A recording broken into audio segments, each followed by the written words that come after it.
The phone never rang, not once. Not when the president disappeared. Not when the clubhouse door was kicked in at 3 a.m. Not even when 3 chapters folded in the same month. They could have called him, but no one did, because they knew he was already watching. It started with small things. A man in Maryland got told to shut up and did. A new recruit in Jersey threw a punch and disappeared. And somewhere between Delaware and Staten Island, a name started showing up in conversations again. Not loud, not repeated, just passed across tables like a warning. He's out. He hadn't spoken in years, hadn't led, hadn't pushed, hadn't needed to, but discipline moved like blood, and the pagan nation had forgotten how to bleed the old way. So the silence shifted, the rules tightened. And by the time they realized what was happening, he was already sitting at the head of the table.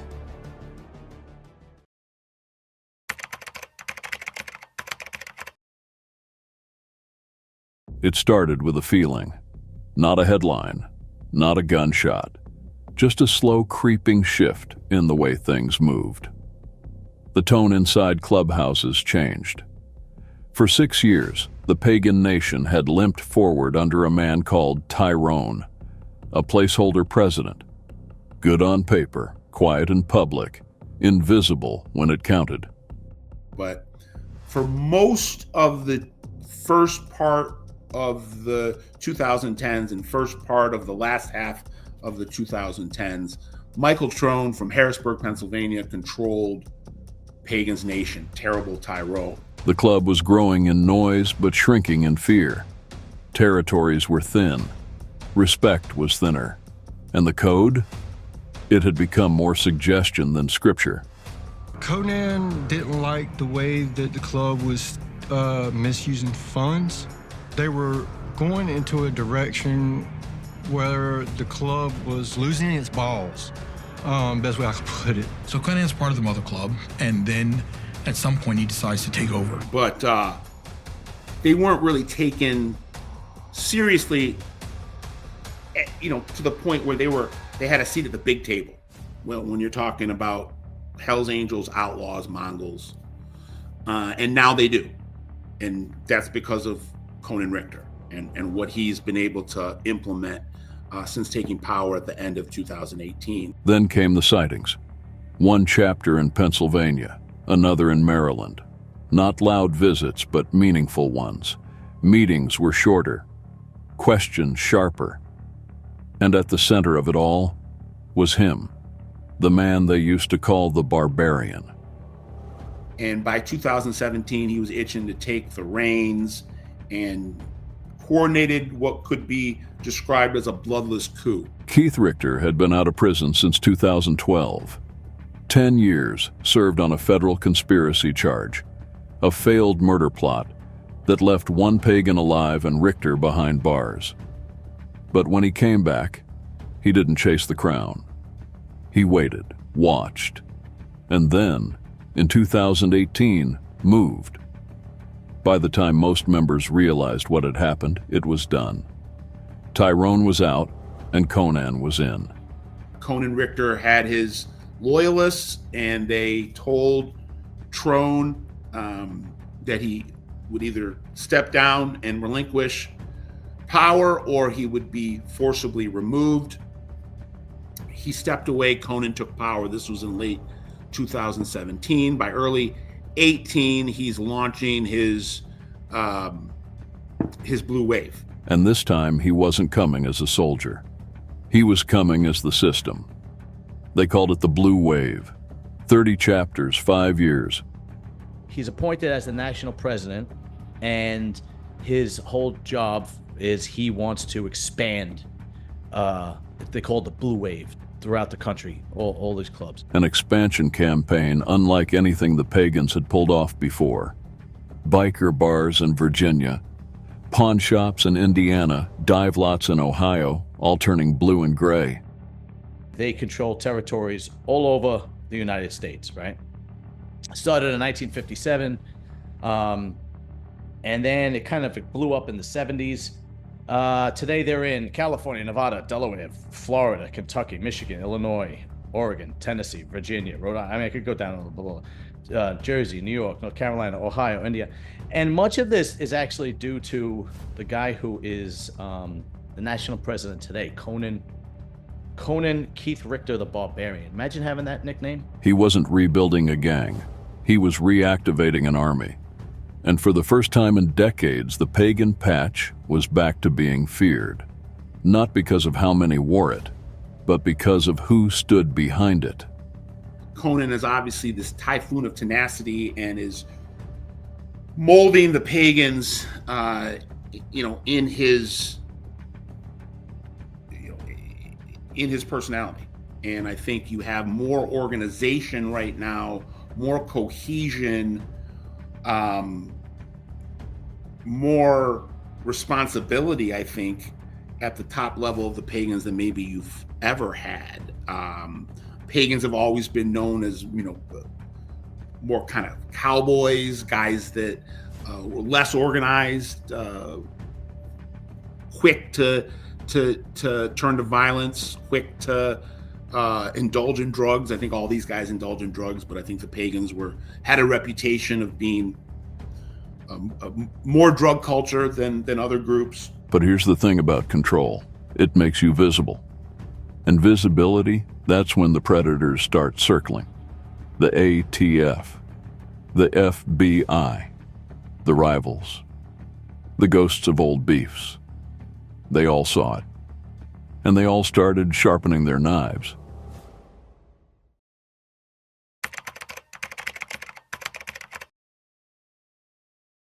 Hey brothers, tired of YouTube's BS and censorship? It's time to break free. That's why I've shifted gears to Patreon, where I can bring you the raw, uncensored content you crave. Join my Patreon crew and get an insane package deal. Exclusive early access to all videos, days before YouTube, 100% ad-free viewing experience. Uncensored, no-holds-barred community discussions, double the content. 2 killer videos every single week. VIP access, direct interaction with yours truly, inside scoop, exclusive biker world updates you won't find anywhere else. Ready to join the elite? Hit that Patreon link now. Your support doesn't just keep us rolling, it fuels a revolution of uncensored, unrestricted content. Join now and unlock a world of exclusive benefits. It didn't start with a brother, it started with a bouncer. Sean McCarthy wasn't part of the Pagan nation. He didn't wear a patch. He didn't take orders. But he managed a strip club on Long Island, the Carousel. And that put him close enough to their world to matter. The Pagans came knocking. Not for drinks, not for women. They wanted what they always wanted from outsiders on their turf. Respect in the form of cash. Carousel Club, I'm not sure at the time, but eventually, by the early 2000s, Carousel Club in Long Island would be controlled by the Lucchese's, the mafia, the Lucchese crime family. But back then, I think it was more of open for interpretation who had control of those places. And Conan and the Pagans went hard at organizing and shaking down, getting tribute from all those businesses that were selling sex. But McCarthy wasn't that kind of man. And this McCarthy guy was a real scrapper. And he was somebody that wasn't going to be shaken down, wasn't going to allow his club to be shaken down. And no matter how many people Conan sent at him to intimidate him, to physically attack him, McCarthy always had an answer. And there was a series of physical altercations where Conan would send muscle at McCarthy, and McCarthy would send these guys back on a stretcher, like put these guys in the hospital. And one night, they pushed harder. 7 men surrounded him outside the club. McCarthy fought like hell, but when it ended, he was bleeding from 5 stab wounds. McCarthy had a contract on his head. There were based on him rebuffing all of these extortion attempts. He survived. But survival came at a price. Because McCarthy wasn't just angry, he was ready to talk. And when the feds came calling, he answered. What followed wasn't a shootout or a bar fight. It was a whisper war. Back then, Keith Conan Richter held the title of National Sergeant at Arms. His job wasn't politics, it was discipline. And discipline, in Conan's world, came in cold steel. The sergeant at arms is usually a very violent individual. They're the enforcer of the organization. They're the ones that would go out and commit acts of violence for the club. He heard McCarthy had turned, that he was working with law enforcement, that he had become something worse than a problem. So Conan did what he always did when someone crossed a line. He removed them. The hit was simple. No gun, just knives. They waited for McCarthy to leave a club. 2 men followed. The order was to cut, not kill. But they meant for him to disappear. And once again, he lived. Only this time he testified. In 2001, Conan was arrested and charged with conspiracy to commit murder, tied directly to the failed hit, surveillance, wiretaps, informants. It all came down like bricks. He was sentenced to 16 years in federal prison. And just like that, the man who enforced the code vanished behind steel doors. But prison didn't break him. It honed him. Because Conan didn't serve time, he studied it. He remembered every name that went quiet, every fake handshake, every whisper that got louder after the gavel fell. And when the gates finally opened in 2012, he didn't walk out looking for revenge. He walked out with a plan.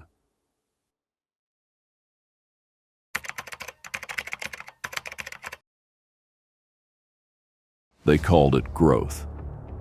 But what Conan built didn't behave like growth. It moved like a force of nature, fast, wide, and hungry. Pagan's patches popping up in cities that had never seen one. Chapters formed overnight, old clubs flipping without a fight, even enemies looking over their shoulders, unsure of who still had their back. The blue wave wasn't a strategy, it was muscle memory. Conan didn't ask for power, he became it.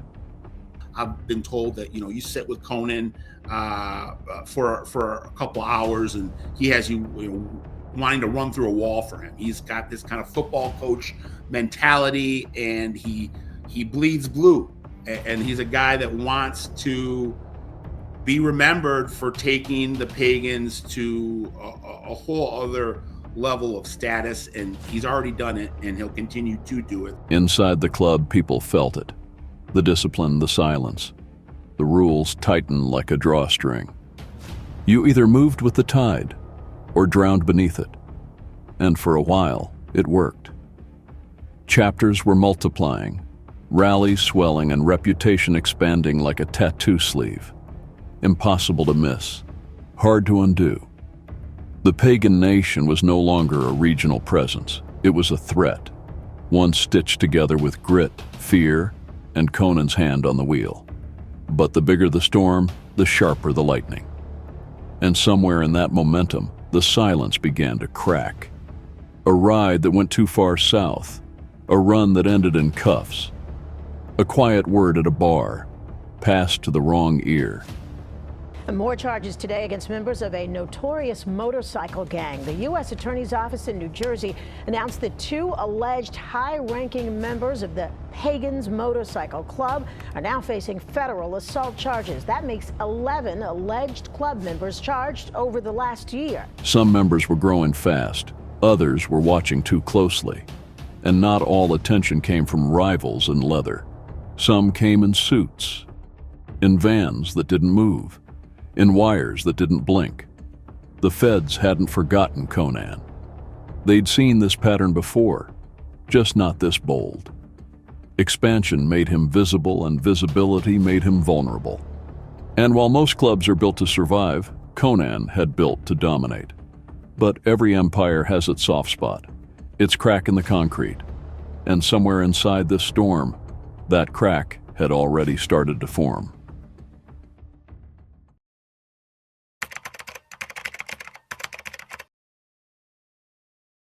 The pagan nation had never looked stronger.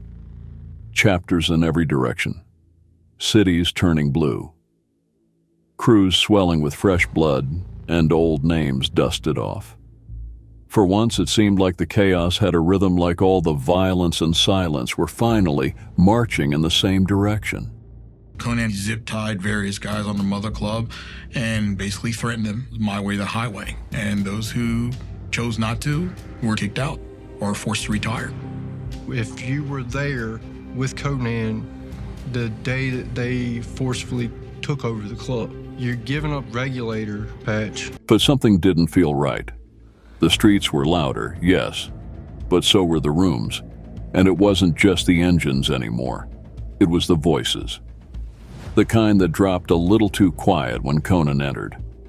The kind that lingered a second too long at the clubhouse gate. The kind that asked questions no patched brother should ever ask out loud. Conan had seen it before. Power doesn't just invite enemies, it breeds them. From the outside, they came with cuts and rival patches. From the inside, they came in smiles. It started with small things. A bust on a routine run, the clubhouse raided before anyone even knew they were being watched. A name, spoken once, showing up later on a court docket. And then came the rumors that someone was talking, that someone was wired, that someone had flipped. He never showed panic. That wasn't Conan's way, but his eyes stopped resting. His visits got shorter. His words are fewer. And the weight of silence, the same weapon he had always used, started pressing in on him. The same silence that built his legend was now isolating him, because no one knew who to trust. And in a brotherhood built on blood, doubt spreads like smoke. Law enforcement wasn't kicking doors anymore. They were listening. They had eyes at runs, ears at meetings. They knew too much too fast. And someone inside was helping them. Not because they wanted to, but because pressure makes people fold. And the newer blood didn't bleed like the old one did. Conan kept building, kept showing up, kept pretending the foundation wasn't cracking beneath him. But every wave, no matter how strong, starts to recede. And deep beneath the sound of growth and engines and fear, the walls were whispering. He just didn't know how close they'd got.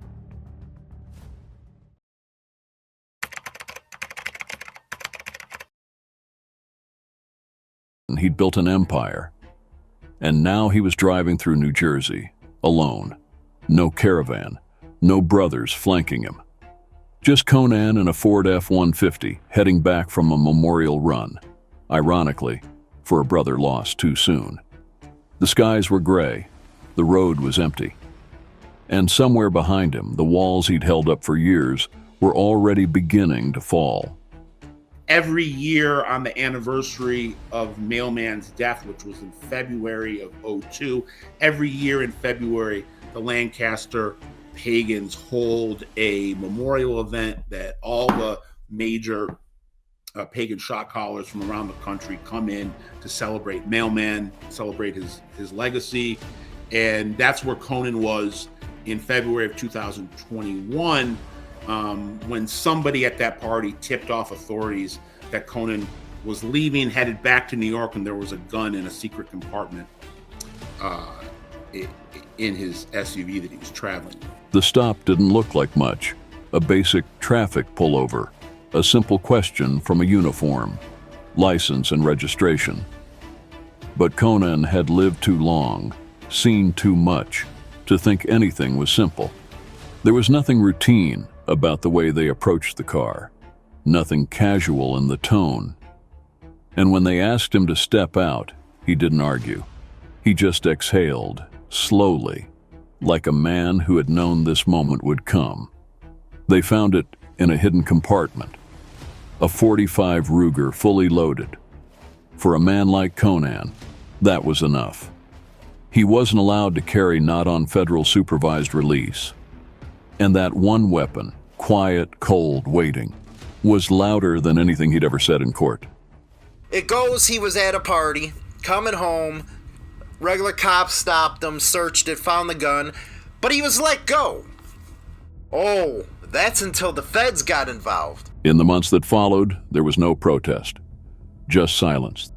The same silence that had once held the club together, now wrapped itself around the man who made it law. The headlines barely scratched it. Pagan president sentenced. Gun possession. 33 months. Conan, national president of the Pagans Motorcycle Club, pleads guilty to possession of an illegal firearm. But they missed the point entirely. This wasn't about a gun.